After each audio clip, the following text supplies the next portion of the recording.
बहुत ही सॉफ्ट और बहुत ही टेस्टी। हेलो फ्रेंड्स, मैं प्रियंका शुक्ला मौसी की रसोई में आपके साथ शेयर कर रही हूँ तिल के लड्डू। काले तिल के लड्डू, सफ़ेद तिल के लड्डू विंटर की शान है। ये लड्डू विंटर में खाए जाने वाले ये लड्डू गुड़ से बनाए जाते हैं। और गुड़ में क्या एक चीज़ मिलाई जाती है, वो सीक्रेट चीज़ चलिए मिलके बनाते हैं। बहुत ही टेस्टी और बहुत ही लाजवाब लड्डू, चलिए बनाते हैं। तिल के लड्डू बनाने के लिए मैंने 250 ग्राम काले तिल लिए हैं और 250 ग्राम सफ़ेद तिल लिए हैं। इन तिल को मैं अच्छी तरह से बीन लूँगी, किसी भी प्रकार का कोई कंकड़ ना हो।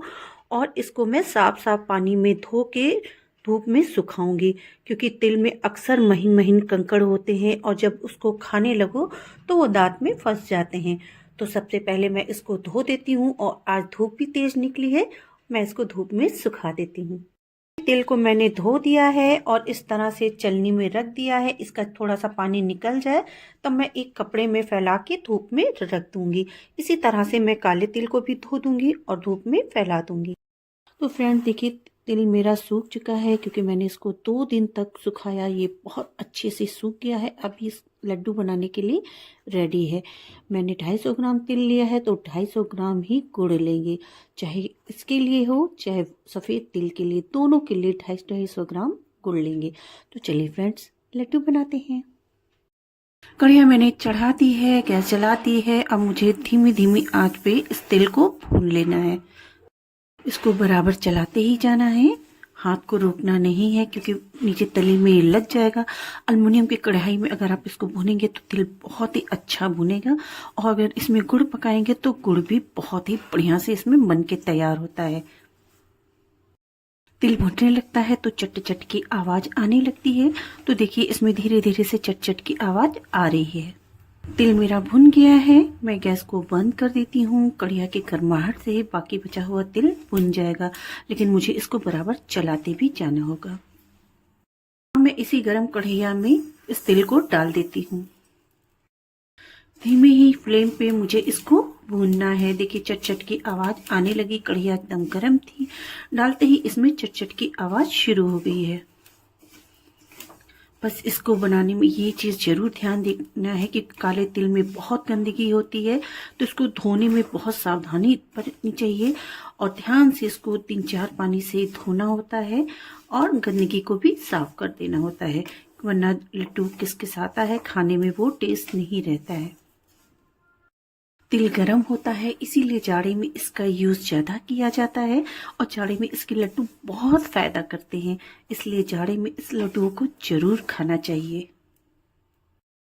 तिल मेरा भुन गया है, मैं गैस को बंद कर देती हूँ और इसको थाली में पलट देती हूँ। फिर से मैंने उसी कढ़िया को चढ़ा दिया है। अब मैं इस कढ़िया में 1 चम्मच देशी घी डालूंगी। घी डालने से चाशनी अच्छे से सेट हो जाती है और लड्डू बनाने में बहुत आसानी होती है, तो घी जरूर डालें, यही इसकी मेन चीज है।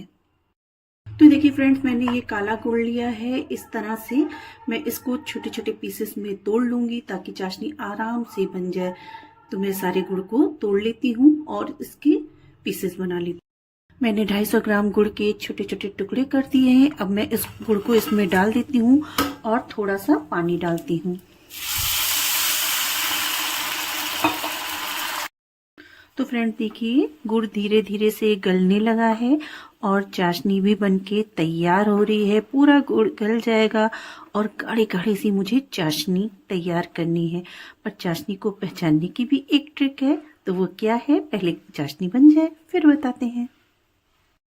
चाशनी को जितना घोट घोट के आप मिलाते जाएंगे उतनी ही बढ़िया से गुड़ मिल जाएगा।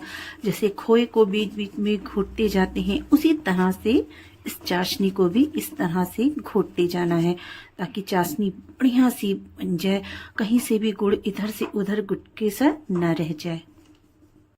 तो चाशनी मेरी पक गई है, मैं गैस को बंद कर देती हूँ क्योंकि इस गर्माहट में ये पकती जाएगी। इसको मैं चेक कर लेती हूँ एक बार। ठंडे पानी में इसको डालना है और इस तरह से उंगली चला के देख लेना है, यानी कि गुड़ का अगर गुटका बन जा रहा है तो समझ लीजिए चाशनी तैयार है। तो ये देखिए, इस तरह से गुड़ जमने लगा है, समझ लीजिए ये चाशनी रेडी है। मैं इस चाशनी में ये तिल को डाल देती हूँ और गुड़ और चाशनी को पूरे में अच्छे से मिला देती हूँ।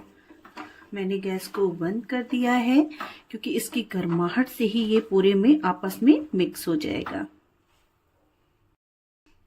बस इसको बराबर से मिलाते ही जाना है ताकि सब में चाशनी अच्छे से मिक्स हो जाए। देखिए पूरे में अच्छे से चाशनी मिक्स हो गई है।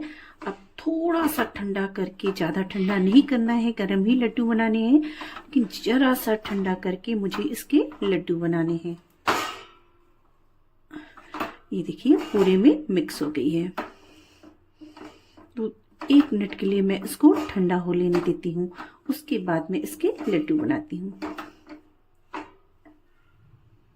तो 1 मिनट हो गए हैं। अब मैं इस तरह से थोड़ा सा लेती हूँ और इसको हाथ में इस तरह से गोला गोला सा, हल्का सा धीमे धीमे से लड्डू जैसा शेप दे के इसको बनाती हूँ। और देखिए कितने बढ़िया से ये थोड़ा सा गर्म है। बस ये देखिए कितना बढ़िया सा बनके तैयार हो जाएगा। और इसी तरह से मुझे लेके गरम गरम ही बनाना है। बहुत ही जल्दी बन जाते हैं ये लड्डू। देखिए कितनी बढ़िया से गरम है, इसलिए थोड़ा सा हाथ में लगेगा, लेकिन लड्डू उतने ही बढ़िया से जल्दी जल्दी से बन के तैयार हो जाएंगे। तो ये देखिए फ्रेंड्स कितने बढ़िया से सॉफ्ट सॉफ्ट से लड्डू बन के तैयार है। तो अब मैं काले वाले लड्डू भी बना लेती हूँ। मैंने वापस उसी कढ़िया में 1 चम्मच देसी घी डाल दिया है और गुड़ डाल दूंगी, उसमें थोड़ा सा पानी। मैं इसकी भी चाशनी सफेद तिल के लड्डू की तरह ही बनाऊंगी, गाढ़ी गाढ़ी सी चाशनी, और उसी तरह से इसका टेस्ट भी करूंगी कि ये चाशनी परफेक्ट बनके तैयार हुई है कि नहीं हुई है। देखिए ये काला वाला गुड़ है, इसलिए इसकी चाशनी काली काली सी है। अगर गुड़ का जलाव बन रहा है तो चारों तरफ इसकी खुशबू जाएगी ही जाएगी। इसको तो आप रोक ही नहीं सकते हैं। समझ में आ जाता है पड़ोसियों को कि इनके घर कुछ बन रहा है लड्डू। अगर और किसी तरह के लड्डू की रेसिपी चाहते हैं तो फ्रेंड प्लीज़ कमेंट करके मुझे ज़रूर बताइएगा। मैं उसकी भी रेसिपी आपके साथ ज़रूर शेयर करूँगी। देखिए जब चाशनी पकने लगती है तो इसको इस तरह से गिराइए तो नीचे आके वो रुकने लगती है, लेकिन अभी ये रुक नहीं रही है, बराबर गिरती जा रही है। इसका मतलब अभी चाशनी थोड़ी सी पकानी और बाकी रह गई है। चाशनी मेरी पक गई है कि नहीं, एक बार फिर से मैं चेक कर लेती हूँ और इसको उंगली में, तो देखिए मेरी चाशनी पूरी तरह से पक गई है और इसके गुटके बन गए हैं। मैं गैस को बंद कर देती हूँ। भाई ये काला गुड़ है, चाशनी जली नहीं है, ये ना सोच लीजिएगा कि ये चाशनी जल गई है। इस गरम चाशनी में मैं ये तिल को डाल देती हूँ, पूरी में अच्छे से मिला देती हूँ। बहुत ही बढ़िया लड्डू ये भी बनके तैयार होंगे, बहुत ही सॉफ्ट से। चाहे दांत वाले खाएं चाहे बिना दांत वाले खाएं, बच्चे बूढ़े सब बहुत आराम से इसको खा सकते हैं। किसी को भी कोई दिक्कत नहीं होगी खाने में, क्योंकि ये बहुत ही सॉफ्ट बनेंगे।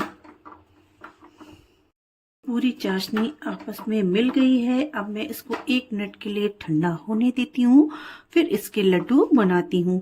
क्योंकि मुझे गर्म ही गर्म बनाने हैं, कढ़िया में गर्माहट रहेगी, इसीलिए एल्युमिनियम की कढ़िया ली जाती है। इसमें गर्माहट बहुत देर तक रहती है, लेकिन थोड़ा सा मुझे ठंडा करना है वरना हाथ जलने लगेगा। तो फ्रेंड्स इसके भी मैं लड्डू बना लेती हूँ। मैं थोड़ा थोड़ा सा लेती जाती हूँ और हाथ में बस गोल गोल जल्दी जल्दी से, देखिए कितनी आसानी से ये बनता है। क्योंकि इसमें मैंने चिकनाई डाली है, इसलिए देसी घी के कारण ये फटाफट बनेगा। देखिए मैं आपके सामने ही फटाफट बना रही हूँ, कोई दिक्कत नहीं होगी। बड़े आराम से ये लड्डू बनके तैयार हो जाते हैं। तो ये देखिए कितनी बढ़िया से ये बनते जा रहे हैं। क्योंकि ये लड्डू बहुत ही जल्दी जल्दी बनते हैं, इसलिए मुझे इसको बनाना बड़ा मज़ा आता है। आसानी से ये लड्डू बन जाते हैं। अगर चाशनी सही नहीं बनी तो लड्डू कभी भी सही नहीं बनेंगे, ना ही सॉफ्ट ना ही मुलायम। तो चाशनी का विशेष रूप से आपको ध्यान देना है कि चाशनी बिल्कुल सही हो। फ्रेंड देखिए कितने बढ़िया से लड्डू बनके तैयार हैं। बहुत ही बढ़िया से सॉफ्ट सॉफ्ट से लड्डू, देखिए कितनी आराम से ये टूटने वाले। तो आपको मेरा वीडियो कैसा लगा मुझे कमेंट करके ज़रूर बताइएगा। मेरे वीडियो को लाइक करिएगा, शेयर करिएगा और अगर आपने मेरा चैनल सब्सक्राइब नहीं किया है तो प्लीज़ प्लीज़ प्लीज़ मेरे चैनल को सब्सक्राइब ज़रूर करिएगा। फिर मिलते हैं आपसे एक नए वीडियो में। Bye bye.